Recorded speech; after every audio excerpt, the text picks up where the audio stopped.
The use of prescription drugs by children is a growing problem, and this comes after 9 students were expelled from Pulaski High School for allegedly... Another teen has taken her life due to vicious bullying from schoolmates.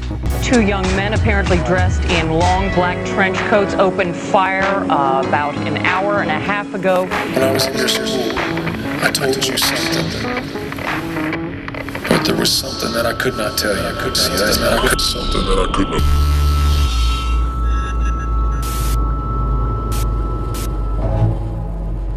Check 1 2. Hey, checking 1 2. Hello. Check. Checking the microphone. Hello.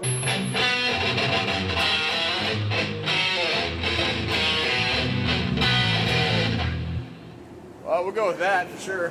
You good with that? Yeah, I might want the guitar quieter, but we'll see when We try to keep the schools that we tour within a 25-mile radius of where the concert event is going to be at. Students got to be able to get there. They got to be able to get to the location. Some of them got to find rides and things like that. But it's been really, really amazing to see how that all works. We try to keep our assemblies at before noon because this is a big day for our team. Everybody's working so hard. And, while we're out traveling from school to school, then on that Thursday morning, we have a whole nother crew that shows up at 7 a.m. at the school, and we have an event manager and staff, and they're working out the logistics. Where's the green room? Where's this? Where's the food going to be? Where's the stage go? Where's the generator? Where's security going to be at? And where's the line going to be? Where's students going to line up at the door of the school, and how are they going to get in? While that's going on, we have another team that shows up at the school and sets up screens in a 55-foot wall inside the gymnasium with 2 rear projection screens, and that's the school assembly. And that's going on in the gym, while on the other side of the gym, $200,000 worth of light, sound, and stage is being set up.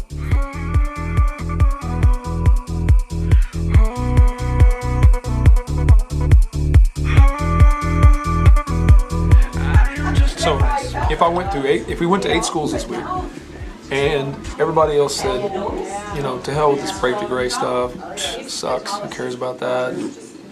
I'd rather go back to class. We always talk about that one person. So if that one girl I talked to today on the last day, if she's the only one this whole week that actually decides to change something. That's how one. So it doesn't matter? Doesn't matter, does it? Doesn't matter the amount of money, doesn't matter the amount of time or anything. So it's always worth it, especially in the public schools. I think you can make your biggest impact in the schools in this nation. I think the biggest impact you could make on your generation is in the schools. Where else can you do it?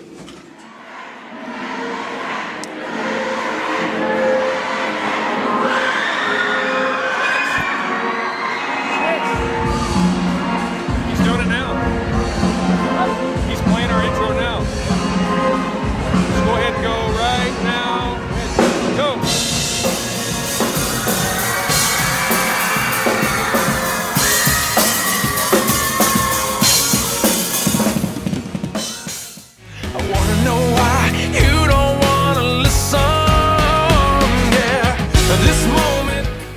And that's what this is all about.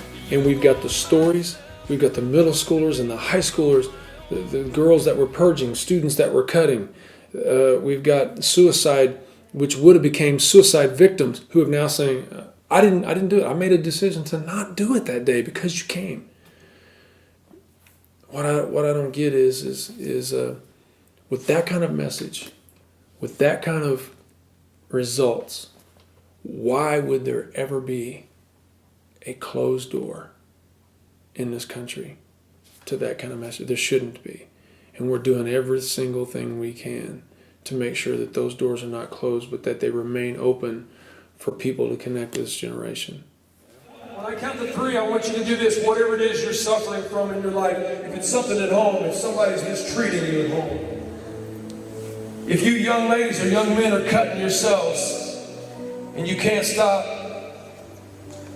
if you can't stop drinking, if you can't stop partying, if you can't stop mistreating your life and ruining your life, then on the count of 3, whatever it is you're having problems with, whether it's a meth addiction or heroin or even pornography.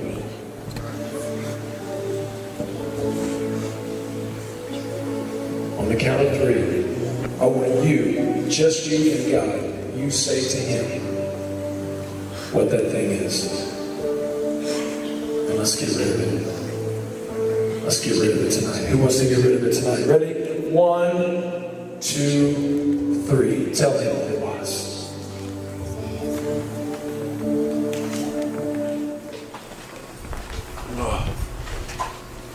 Where do we park this?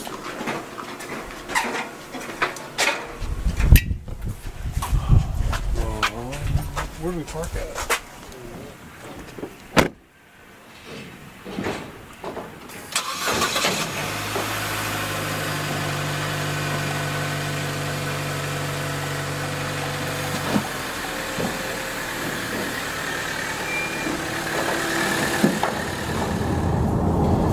Yeah, just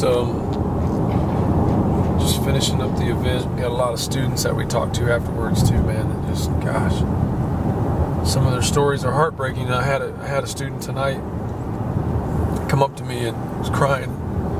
He said things are really bad in his life. He said things are really rough, but he said, you really moved me. He was telling me that he was really moved by the assembly yesterday.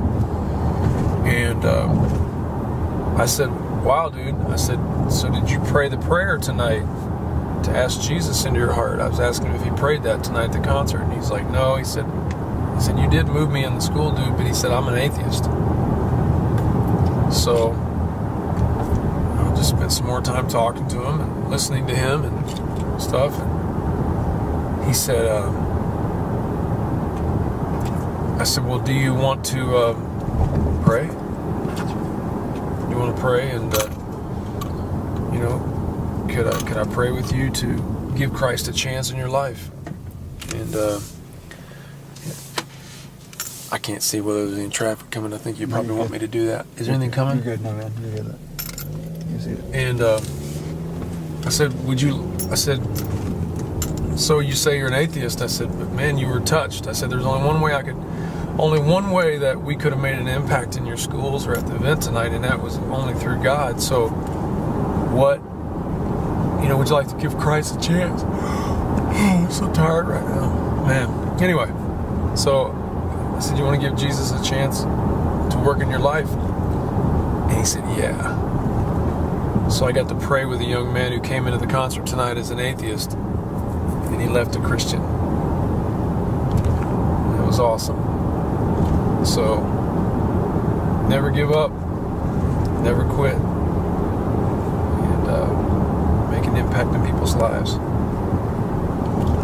After 500 yards, turn left.